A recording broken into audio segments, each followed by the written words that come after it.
Hi, I'm Chris Marlowe, and welcome to the 20th Annual World Series of Poker. It's the biggest game in town. There's $1,780,000 in prize money, with the winner of this poker classic getting a whopping $755,000 and a solid gold bracelet commemorating the victory. Two-time defending champion Johnny Chan is among the field of 178 players who put up $10,000 for the privilege of competing in this grueling four-day contest. We're down to the final day with just 6 players remaining. Play will continue until one player has all the chips and is declared the world poker champion. Now let's take a closer look at this most unusual sporting event and the people who come together each year to prove they're the world's best poker player.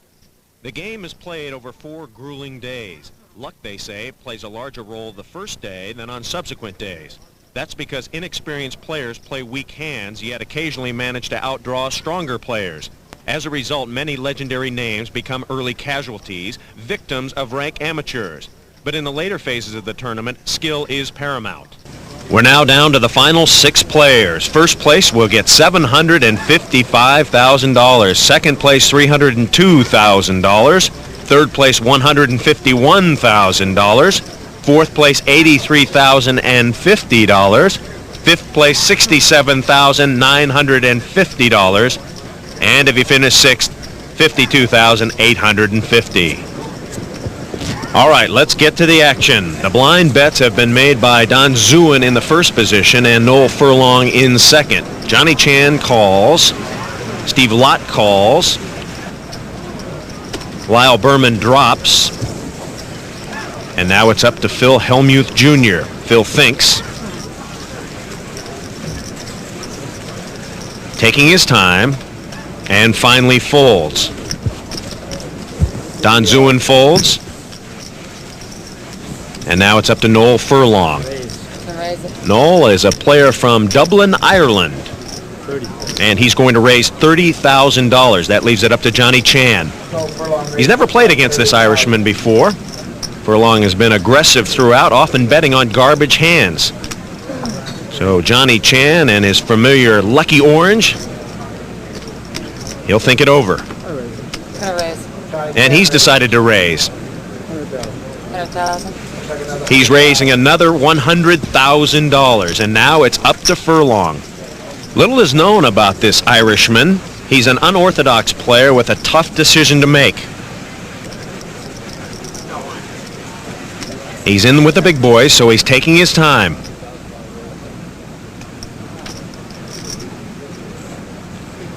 And he's decided to put some chips in. And it looks like he's going to call the $100,000 raise. So Noel Furlong going up against Johnny Chan, and now we get to the flop. King 10 deuce offsuit. And a look at the hole cards. Furlong with a pair of 4s. He's going all in, and Chan has a pair of queens, so he will go all in. And now we will have a $500,000 pot. Johnny Chan with 2 queens and Noel 2 4s. And Johnny looks very confident. He likes his odds. If he wins this pot, Furlong will be out, and Johnny will be the new leader. Furlong looks a little worried, and who wouldn't be, going up against the defending champion, waiting for 4th Street. And here it comes, a 7 of clubs. No help to either player. Furlong needs a 4 to win. Any picture card gives Johnny the hand. And the last card, a king of spades. Johnny wins, and Noel Furlong has been eliminated with $52,850. Later, we spoke with one very disappointed poker player. Noel Furlong, the first man to be eliminated of the final 6. And Noel, you're thinking in the last hand when you went in with a pair of 4s. I thought Johnny had an ace, queen, ace, jack, ace 10, something like that, you know. So obviously I was wrong. Still a very good finish for you. A little surprising you were in the top 6. You make over $52,000. What did you learn in this year's tournament?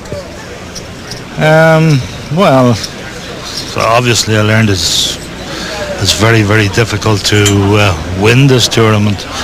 And I was out of my class. I didn't think otherwise from the word go. We're down to the last 5 players, so don't go away. We'll be right back.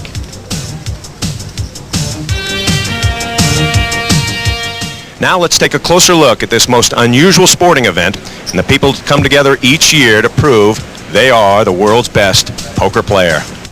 Poker, America's favorite and most popular card game, was actually invented by the British in the 18th century as a pastime for royalty. Today, however, it is considered the most American of all card games and is played regularly by more than 50 million Americans. Its growth during the past 20 years has been greater than all its previous history. Credit for the growth is due largely to an unusual sporting event that began back in 1970 when Benny Binion and his son Jack decided to stage a marathon poker battle between Nick the Greek Dandalos and Johnny Moss. What made this particular contest unique is that they invited these top professionals to play in public. At that first encounter, the world champion was selected by a democratic vote by the assembled players who came to witness the game. They chose Johnny Moss, and at 83, Johnny is still playing most days and nights and winning. Among his proudest possessions is the solid gold bracelet he received to commemorate that first championship. Today, the bracelets are not quite that thick, but they continue to be the most prized possession among those precious few players who have won the right to wear them. It identifies them as members of a very select and exclusive coterie of players. Since that first meeting here at Binion's, the tournament has grown enormously and the rules have changed. They no longer vote on which player is best. Contestants now buy into the game and they play until they lose all their chips or until one remaining player has all the chips. That surviving player is declared the new poker champion. We are back at Binion's Horseshoe, now down to 5 players. Who will be the next one to drop? Phil Helmuth folds. Don Zuen calls. Johnny Chan calls. And Steve Lott calls. And here comes Lyle Berman with the raise. Lyle Berman has a hand and puts in his money. Zuen drops, and now it's up to Johnny Chan. Johnny carefully calculating the odds in his mind, and he calls. And so the pot is right, and we are waiting on the flop. And here it comes. A 6 of clubs, a king of spades, and a 7 of diamonds. And a look at the hole cards. Lyle Berman has ace-king, a pair of kings. So Lyle, feeling very confident, he bets $60,000. What he doesn't realize is Johnny Chan has 2 7s in the hole, 3 7s overall, an excellent hand. So Johnny Chan waiting, perhaps trying to lure Berman in. The bet is $60,000 to Johnny Chan. Johnny's going to call and raise. And Johnny will call and raise. And the chant of Chan goes up from the Railbirds. And Johnny likes that chant. And Lyle Berman's coming right back, and he will go all in with $170,000. And Johnny shows his 2 7s in the hole. And the confident look of Lyle Berman has left him. Johnny Chan, heavily favored, still feeling the pressure somewhat. Lyle Berman needs a miracle. He has a pair of kings. Chan with 3 7s. 4th Street. And it's a king. So Lyle Berman has 3 kings now. Johnny Chan with a full house. 7s up. And 5th Street is a jack. So a narrow miss for Lyle Berman. Johnny Chan wins the hand. Lyle Berman ends up in 5th place. Lyle Berman, the second man knocked out in the 6-man competition. Lyle, thanks for joining us. A difficult situation. Tell us about the hand that you were knocked out on. Well, I had ace-king in the big blind, and everybody limped to me, so I raised $30,000. Johnny Chan called. The flop king came king 6-7. Ace-king's a real good hand in that spot, but Johnny had 2 7s in the hole. We got it all in there, and on the turn came a king. Still had a chance then. Still had a chance. If an ace, a king, or a 6 had come off, I would have won, but it didn't happen. Did the thought of being in against Chan, did that affect you at all? In that hand, no. No, not at all. I was just playing my hand. We are now down to the last 4 players, so don't go away. We'll be right back with more poker action.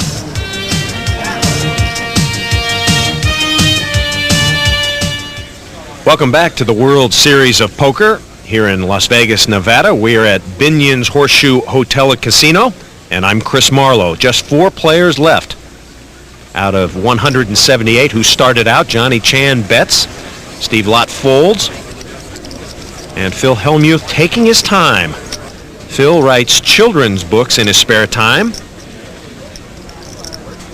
wearing his familiar Walkman that he usually wears when he plays. He just calls. Gets a little razzing from the Railbirds. I never said raise, did I? He says, I wasn't going to raise, did I? Don Zuin looking very serious.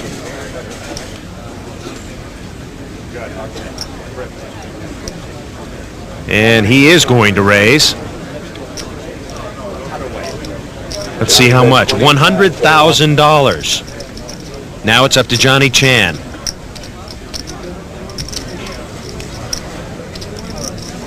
And Chan will call and raise $80,000 more. Now young Phil has a difficult decision to make here. A big decision. Only 24 years old, and off come the headphones. So this is a serious decision. He'll take another look at his cards. Showing a lot of class. He's really taking his time, which is unusual for a young player. And he decides to fold. Don Zuin, the one-time furniture store owner from Niagara Falls, New York, has an ace-jack to Chan's pair of 9s. Zuin. And he's going to move all in. What do you have, guys? There is now $400,000 in the pot, and we are waiting for the flop. I had 10s. Phil said he folded a pair of 10s. You can hear Phil Helmuth's voice in the background saying, I had a pair of 10s. I had a pair of 10s. 2 black 10s I had. Won't do him any good now. It's Zuin against Chan.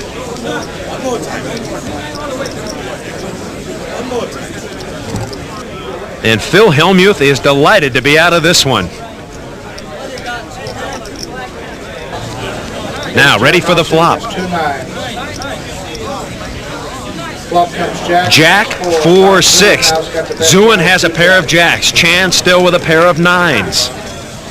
Ready for 4th Street. Next card's A queen, which doesn't help either player. Johnny Chan wins hand. We're 3-handed. If not, Don And now waiting for 5th Street. The last card is an ace, and Zuin wins it with aces and jacks. He gets the $400,000 pot. Johnny looks a bit dejected, and Phil says, hey, I threw away a pair of 10s. How lucky can you get? For many of the old-style gamblers, poker is just a way of life. Like Benny Binion and Johnny Moss, most had little or no education. There was no time for school. Gambling became a full-time occupation from the time they reached their teens. It is interesting to contrast these old-timers with their young counterparts, the greatest majority of whom came from middle to upper middle-class homes and who are college-educated. One of those, David Chip Reese, is typical of this new breed of high-stakes player. I came to Las Vegas for a weekend. I was in between graduating from Dartmouth and waiting to go to law school, and I came here to visit a friend for a weekend, and I had about $400 in my pocket, and by the end of the summer I had over $100,000 and decided not to leave, and I've been here ever since. Poker's becoming very popular, and these young guys coming up, I mean, they're sharp. They're computer whizzes, and they're not afraid to put their money in. Definitely not afraid to put their money in. Still 4 players remaining. And we're set for another hand. Phil Helmuth opens for $35,000. Phil opens for $35,000. And he's called by Don Zuin. Johnny Chan folds. Steve's raising. And Steve Lott been kind of quiet in the last couple of hands. He's going to raise $83,000 more, and he's all in. $83,000 more. Steve has played poker professionally since his college days at the University of Texas. Phil calls. Phil calls. Don Zuin's moving all in. And now Don Zuin is moving all in, raising the pot another $163,000, and the fans are buzzing. We now have an interesting situation with 2 players all in at the same time. The raise is $163,000 to Helmuth. Raises 163,000 more. Waiting on Helmuth, and he calls without hesitation. Don looks a bit nervous. Let's peek at the hole cards. Zune with a pair of 10s, Lot with deuces, Helmuth with ace-10 suited. Phil's got ace-10 of clubs. And here comes the flop. Steve's got ace-7-7, a big draw for Phil Helmuth. He has aces over sevens. Going into 4th Street, he is in command. Flop comes ace-7-7. And Steve Lott very worried at the moment. Don Zune needs a 10. Steve Lott needs a deuce to stay alive. 4th Street. A queen, which doesn't help anyone. And Phil likes his chances right now. Don Zune doesn't look too happy with his hand, particularly with one of his 10s already out in Helmuth's hand. Okay. Final card. And now the final card, an 8. And Phil Helmuth wins the hand and knocks out 2 players in the process. He now has over $1 million in chips. Don Zune in 3rd place, Steve Lott in 4th place. This puts Phil firmly in the lead. So Helmuth wins a big one, and while he savored his victory, we caught up with Steve Lott and got his reaction. Congratulations on a great finish, 4th. Tell me what was going through your mind as the last hand was played. I was trying to catch a deuce. Yeah, I was just in a situation where I had to gamble. I had so few chips. The antes are so high. I caught something that looked like it might be the best hand and stuck my money in. It wasn't. Well, you made a great comeback. You were down so far. You came all the way back. Maybe it just wasn't your year. It could have had a happy ending. It's one of those things. That's why they call it gambling. Yeah. Don Zune, thank you for stopping by. The last hand as you saw it. I couldn't ask to be in better shape. It's, there was a total of 6 outs against me. Odds in your favor going into the flop, but then the kid catches a good card. Yeah, like I say, I couldn't ask for a better situation to come up. It was just perfect, and my luck ran out. We're down to the final shootout between the last 2 players, so don't go away. We'll be right back. Welcome back to the 20th Annual World Series of Poker. I'm Chris Marlowe. Just 2 players remain. Johnny Chan in a heads-up situation against Phil Helmuth Jr. We talked to both about their strategy. No strategy really in particular. You know, we're playing for about $450,000. I just want to try to play my best poker and win the match. I'm treating him as I'd treat anybody else heads up. A little more respect for him than perhaps anybody else I'd play, but I basically am treating it the same way. He's pretty aggressive. Let's see how he plays first, and then I'll pick it up from there. You haven't lost your confidence, have you? Not at all. All right, we're coming down to the final moments of this game. Phil Helmuth, 24 years old, going against the 2-time defending champion, Johnny Chan. Phil comes out aggressively with a $40,000 bet to open it up.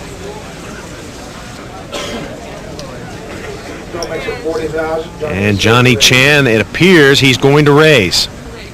But how much? $130,000 more, and Helmuth says, hey, I'm going right back in there. I'm going all the way. I'm all in. It seems that Johnny Chan doesn't quite know what to make of this young man. Is he bluffing again? He's really being challenged by this aggressive young player. He hasn't been able to figure out his style of play. He can't detect any real tells. Those are the signals that a player unknowingly gives that can often reveal the strength of the cards he or she holds. Phil has shown that he has the necessary patience to wait out opponents under pressure. And now he's waiting on the legendary Johnny Chan. And Chan says, okay, we're here to gamble. Let's get it on. He pushes all his chips to the center of the table. A peek at the hole cards. Chan ace-7 suited, Helmuth a pair of 9s. Johnny has many ways to make his hand, but in heads-up situation, a pair often holds up. Now here comes Jack Binion, the tournament host and president of the Horseshoe. He's come over to supervise the final moments of this game. He says, okay, deal the cards, and here we go, the flop. King, 10, king. Helmuth in a commanding position. Helmuth with kings and nines, waiting on 4th Street. The queen of spades. And now Johnny Chan is back in it. He needs any card higher than a 10. Right now. Any card lower than a 10, Helmuth will win the championship. Johnny a winner on this hand. 5th Street coming up. The World Series of Poker Championship riding on one card. $750,000 to the winner. And there it is. Helmuth wins the championship. So Phil gets the money, the gold bracelet, but perhaps best of all, he has the knowledge that he beat one of the all-time greats, Johnny Chan. With me now, the new World Series of Poker champion, Phil Helmuth. And Phil, what was going through your mind in that last hand? Well, I knew I was a 2-to-1 favorite. I was just praying. That he didn't. We're playing a $1,200,000 pot there. But even if he wins it, I still have $500,000 in chips left. So I'm not going to be out of it. But it's a real good opportunity to knock someone out of the tournament right there. Were you surprised when Johnny went all in to call you? I was surprised when he rolled over ace-7 of spades, because I thought that he'd have something a little bigger than that. I didn't think I'd be a 2-to-1 favorite. I thought maybe he had ace-king or something, in which case it'd be about even money. But, hey, it feels great. The new champ, Phil Helmuth. The title, a lion's share of the prize money. Meanwhile, a very disheartened Oriental Express. With me now, Johnny Chan, the 2-time defending champion. Johnny, thanks for stopping by. I think a lot of people were surprised when you made the call going all in with an ace-7 of spades. You're thinking? Well, I only had like a 400 some odd thousand left. So if I won that pot, I had a chance to win a title. So it was a little. I'm about 3 to 2 dog, but you got to gamble sometime. Johnny Chan, a very gracious ex-champion. So Phil Helmuth Jr. at 24 years of age becomes the youngest player ever to win the World Series of Poker. He does it by winning the last hand, a record pot of $1,250,000. That's it from Binion's in Las Vegas. I'm Chris Marlowe. So long.